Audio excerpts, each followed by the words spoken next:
Departure and rival یہ نظم T S Eliot نے لکھی جو کہ ایک اینگلو امریکن پوئٹ ہیں۔ اس کی شاعری میں تھاٹس کی سیریسنس یعنی خیالات کی سنجیدگی اور ڈیپنس نظر آتی ہے۔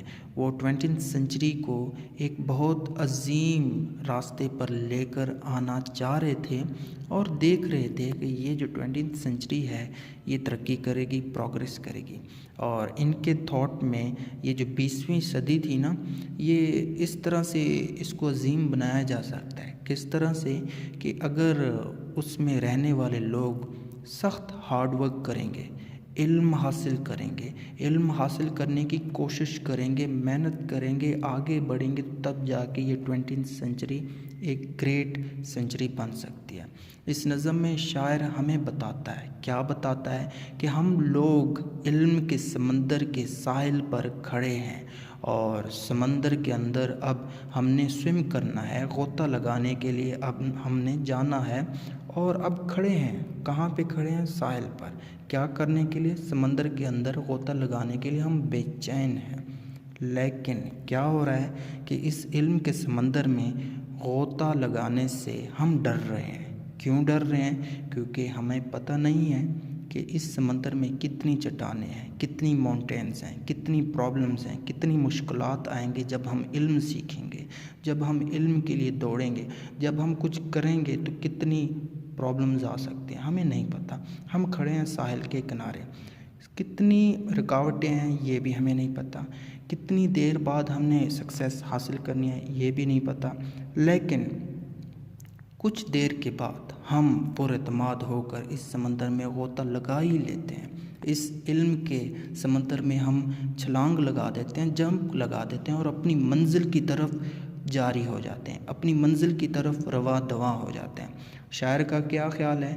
کہتا ہے کہ 20ویں صدی نئے چیلنجز کی ایک سینچری ہے، اس میں نئے پرابلمز سر اٹھا رہے ہیں، مشکلات آ رہی ہیں، اسی لیے ہمیں چاہیے، کیا چاہیے کہ ہم ان مسائل پر قابو پانے کے لیے، ان کو حل کرنے کے لیے ہارڈ ورک کریں، اور نئی رسپانسبلٹیز، نئی ذمہ داریاں ہمیں اپنی طرف بلا رہی ہیں۔ کیوں بلا رہی ہیں؟ کیونکہ ہمیں ان مشکلات کا سامنا کرنا ہے۔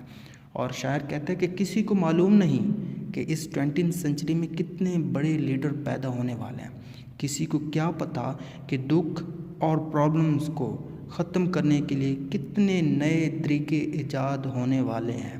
اور کہتا ہے کہ اس 20th سینچری کو بہتر بنانے کے لیے اس صدی کے بیٹوں کو، سنز کو اور ڈاٹرز کو بہت محنت کرنی ہوگی۔